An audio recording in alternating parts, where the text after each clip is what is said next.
बड़ी खबर, यूक्रेन में फिर दिखा रूसी मिसाइल सिस्टम बक का दम। एंटी एयरक्राफ्ट मिसाइल सिस्टम बक से हमले जारी हैं। यूक्रेन के सैन्य ठिकानों पर रूस लगातार हमले कर रहा है। इस वीडियो को जारी कर रूस का रक्षा मंत्रालय यह बताना चाहता है कि मिशन यूक्रेन के लिए उसके ताबड़तोड़ हमले जारी हैं। इस वीडियो में बताया गया कि कैसे उसकी सेना यूक्रेन के ठिकानों को बर्बाद कर रही है। तो कर्नल शुक्ला, हमने दिखाया कि कितने बड़े बड़े हथियार हैं रूस के पास, फिर ये बक मिसाइल सिस्टम, ये भी यहां पर सामने रूस का रक्षा मंत्रालय बता रहा है। पहले ये तस्वीरें दिखाते हैं, फिर मैं आपके पास आता हूं।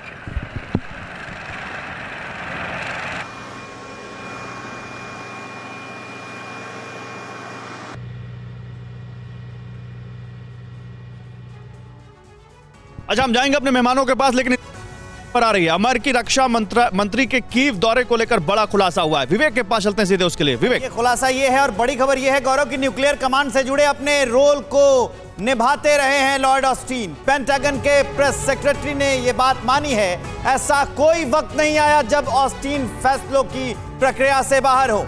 परमाणु संकट की स्थिति में इन अधिकारों का कर सकते हैं इस्तेमाल। वॉर जोन में रहते हुए भी ऑस्टिन को दिए गए कई अधिकार। पेंटागन ने यह नहीं बताया कि इसके लिए किन उपकरणों का इस्तेमाल किया गया।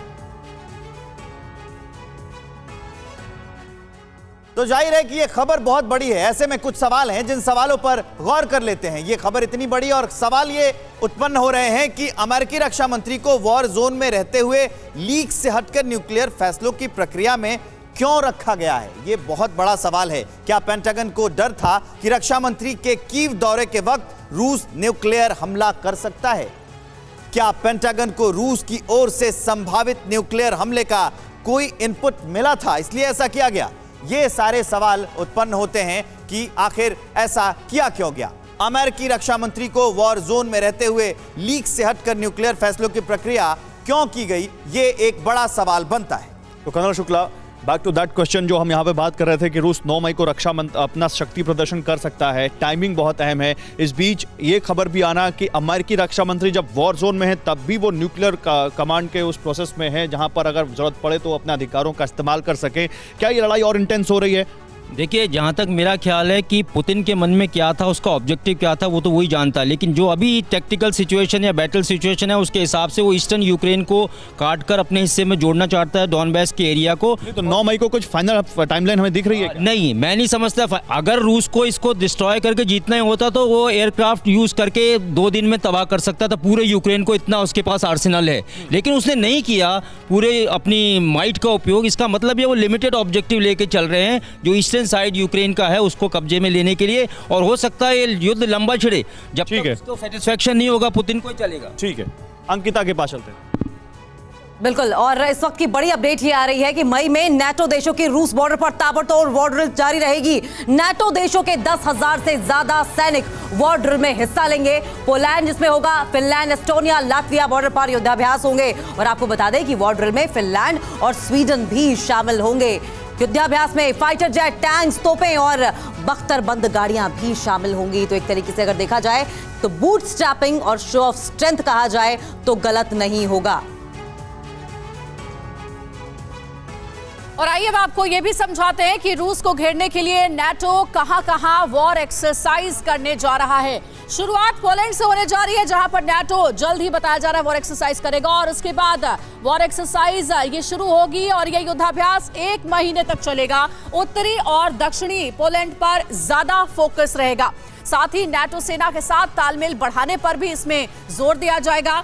और अब आगे देखिए, 2 से 13 मई के बीच नाटो मुल्क फिनलैंड में जमा होंगे एक्सरसाइज एरो के लिए। और यहां ब्रिटेन, अमेरिका, लातविया, एस्टोनिया की सेनाएं पहुंचेंगी और साथ ही टैंक, तोप और बख्तरबंद गाड़ियों के साथ यहां पर वॉर प्रैक्टिस की जाएगी। अब आगे बढ़ते हैं और आपको 2 से 20 मई की टाइमलाइन बताते हैं। आयरन वोल्फ एक्सरसाइज यहां पर शुरू होगी लिथुआनिया में, जहां पर नाटो देशों के बैटल ग्रुप्स की ज्वाइंट ड्रिल होगी जो टैंक, तोप, रॉकेट, मिसाइल लॉन्चर से लैस होंगे। अब 5 से 24 मई के बीच क्या होगा?